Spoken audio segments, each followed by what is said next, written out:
नमस्कार, मैं हूं धारिया और आप देख रहे हैं आज़ाद भारत। आज जेडएफएम सामाजिक संस्था जो आज कई वर्षों से पूरे फूलपुर में तन मन धन से लगी हुई है, आज उसके जो चेयरमैन हैं जिशान भाई, आज जो विदेश से अपने भारत की धरती पे आ रहे हैं और वहाँ से चलकर आपके फूलपुर में आएंगे और फूलपुर में बड़ी तादाद में यहाँ पे संस्था के जो कार्यकर्ता हैं तन मन धन से लगे हुए हैं, उनके स्वागत में आइए हम दिखाते हैं उनका स्वागत किस तरह से हो रहा है। और हाँ, आप बने रहिएगा हमारे प्रश्नों तक, क्योंकि आज हम उनसे तीखे शब्दों का प्रयोग करेंगे, प्रश्न करेंगे, तीखे सवाल पूछे जाएंगे और सवालों के जवाब में आज आपको क्या मिलता है, आइए हम देखते हैं।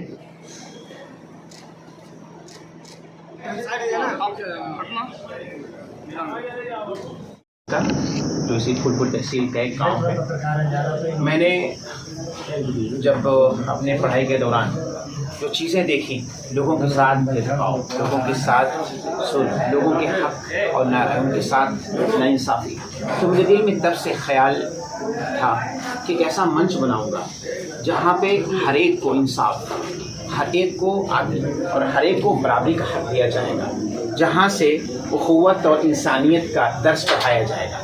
ये चीज़ मेरे दिमाग में पहले से थी। जब खुदा ने मुझे इस काबिल बनाया कि मैं कुछ कर सकूं, तो सबसे पहले मैंने सिर्फ फाउंडेशन की बुनियाद डाली ताकि अपनी इस मिशन को आगे बढ़ा सकूं, और आज उसी के लिए मैं यहाँ पे मौजूद हूँ।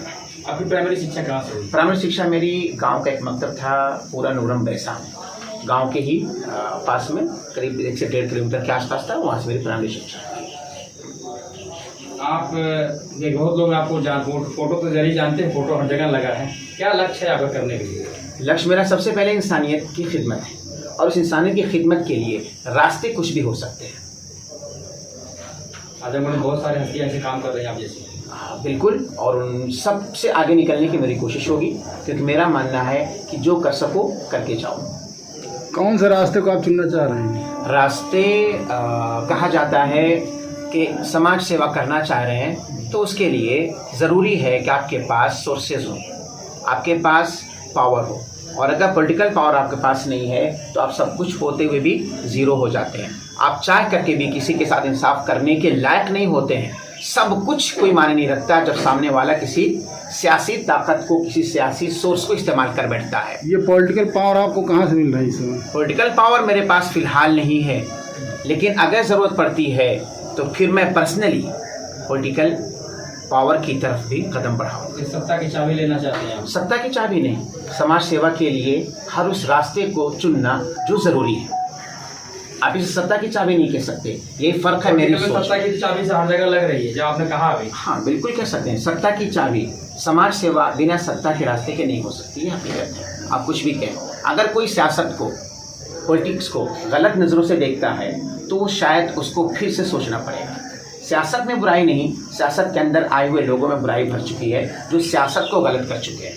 कोई भी देश, कोई मुल्क, कोई छोटा से छोटा कोई हिस्सा भी बिना पॉलिटिकल इन्वॉल्वमेंट के नहीं चलता। हमारा खुद का देश भी, जिसको अपनी जान से ज़्यादा प्यार करते हैं, वो भी सियासत से ही चल रहा है। जो सरकारें हम चुन रहे हैं वो सियासत के ही रास्ते चुनी जाती हैं। तो फिर हम अपने देश को आगे बढ़ाने के लिए सियासत के और रास्तों को इख्तियार करने से चूकते क्यों हैं? कौन सी पार्टी आपको उत्तर प्रदेश अच्छी लगती है? फिलहाल पार्टी मुझे कोई अच्छी नहीं लगती है, मैं खुद अपने आप को अच्छा लगता कैसी पार्टी बनाएंगे अपनी? ऐसा भी मुमकिन है। फिलहाल अपने आप को मैं सही मानता हूँ, पार्टियों की तरफ मेरा ध्यान नहीं है। अभी आपने सोर्सेस की बात कही है, जो संगठन आप चला रहे हैं इसके सोर्सेस कहाँ से? इसका 100% सोर्सेज मैं करता हूँ, वैसे बता रहा हूँ उसका। आपने कहा अपनी पत्नी के नाम, बच्चों के नाम और समाज को आपने दिया पूरा, तो किस तरीके से खुलकर बात करें, क्या क्या आप लोगों को मदद करते हैं? और आपने चैनल भी एक आज खोला है। हाँ, फिलहाल मदद के जो रूप हैं वो अच्छी तरह से फाउंडेशन की प्रोफाइल्स आपको पता लग जाएंगे। फाउंडेशन जहाँ जैसी ज़रूरत होती है वहाँ लोगों की मदद के लिए खड़ा होता है। तफसील में जाएंगे तो बहुत लंबा चिट्ठा तैयार हो जाएगा। हर एक रूप में जहाँ जैसी मुमकिन है, हर संभव कोशिश और मदद की जाती है। कितने जिलों में आप अभी काम कर रहे हैं? फिलहाल अभी सिर्फ अपने आजमगढ़ तक पहुंचने की कोशिश है, फिर आने वाले दिनों में फाउंडेशन की बुनियाद को बनाया जाएगा, और उसी के लिए खास तौर से मेरा यहाँ पे आना। महिला सशक्तिकरण को क्या योजना है? महिला सशक्तिकरण के नाम पे पुरुषों को पीछे लगाया जा चुका है। महिला सशक्तिकरण का इतनी बार नारा लगाया गया है, वुमेन एम्पावर कि मेन को पीछे छोड़ दिया गया है। ज़रूरत है दोनों को इक्वल लेकर के चलने की। किसी एक को अगर आप बार बार दोहराएंगे वुमेन एम्पावर, तो मेन को पीछे लोग कर रहे हैं, जो कि आजकल आप डेली खबरों में पढ़ते होंगे कि आदमियों के साथ किस तरह से औरतें कर रही हैं। मैं किसी एक के सशक्तिकरण या किसी एक के एम्पावरमेंट पे बात नहीं करूँगा। मेरे लिए दोनों बराबर हैं। महिलाएं तो भारत में पीछे है, बहुत सारी नौकरियों में नहीं है, शिक्षा में नहीं है, हर जगह नहीं कि इक्का दुक्का परसेंट कहीं पहुंच। तरक्की का मतलब सिर्फ नौकरी नहीं, बराबरी कैसे देंगे महिलाओं? बराबरी का मतलब सिर्फ नौकरी नहीं होता। इस चीज़ को सोचना पड़ेगा। सिर्फ नौकरी, सिर्फ जॉब, मुलाजमत नहीं है। आज औरतों को जिस अंदाज में आगे बढ़ाने की कोशिश की जा रही है, उनके साथ क्या सच में इंसाफ हो रहा है? ये सही नहीं। आप इस बराबरी कैसे देना चाह रहे हैं उनको? किस रूप में बराबरी देंगे? आधी आबादी किस रूप में, कैसे आप देना चाह रहे हैं उनको आधी आबादी को? कर लेंगे, खुद ही ले लेंगे वो लोग। तो कर ही नहीं है, मना कौन कर रहा है उनको? तालीम से रोका कब गया है? सारे ऑप्शन के सामने खुले हुए हैं, उनके लिए कॉलेजेस हैं, उनके लिए शिक्षा को तो लाजमी देख रहे हैं आप। सीबीएसई पैटर्न बदल कर तरह तरह की चीजों लगाएगी, जीएसटी 18% लगा रहे हैं, शिक्षा तो रुकी है। प्राइवेट स्कूल बंद, सरकारी स्कूल प्राइमरी बंद हो रहे हैं। फिर वही बात है कि ये भी एक तरह की सेवा ही है, तो जरूरत पड़ेगी ना वहाँ पे इंटर करने की।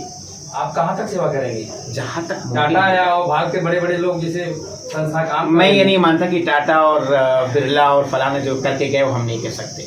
मैं भी एक आम इंसान, वो भी एक आम इंसान थे। मैं वो कर सकता हूँ जो ना कर सके। जी, आपका प्रयास है। अब मेरा मानना है कि मैं वो कर सकता हूँ जो कोई ना कर सकता है। बस उसके लिए वक्त और साथी से संदेश देंगे आजमगढ़ वालों को? आजमगढ़ वालों को बस इतना कहूँगा कि अपने हक के लिए बोलना सीख जाओ। जब तक खड़े ना होगे, बोलोगे नहीं, कोई कुछ ना देगा। जिस तरह से आजमगढ़ सपा के 10 सीट है, आपको लगता है कि सही हुआ है या गलत हो रहा है समाज? अगर कुछ और सीटें कोई और पार्टियां ले जाती तो यहाँ विकास। इस वक्त वोटिंग का पैटर्न जो है वो हक के लिए, अधिकार के लिए हो ही नहीं रहा है। गुटबाजी के तहत वोटिंग होती है और जो मेन मुद्दे होते हैं वो सब साइडलाइन कर दिए जाते हैं। इसलिए हम समझ सकते हैं सही हुआ गलत हुआ। ऑपरेशन सिंदूर से कितना सहमत हैं आप? ऑपरेशन सिंदूर बहुत सही है, होना चाहिए था, लेकिन रोकना गलत हुआ। तब तक इसको शुरू रखना चाहिए था, चालू रखना चाहिए था, जब तक कि अंत ना हो जाता। हमने 2-4 प्यादों को मारा है और जो शाह थे, जो वजीर थे, वो आज अपनी जगह पे मौजूद है। वही होगा जो अब तक होता रहा। खेल हुआ है, तमाम नहीं किया गया खेल। फिनिशिंग जरूरी है, फिनिशिंग जरूरी है जी। प्रहार तब तक जब तक अंत ना हो जाए। थैंक यू, बहुत अच्छा, गुड।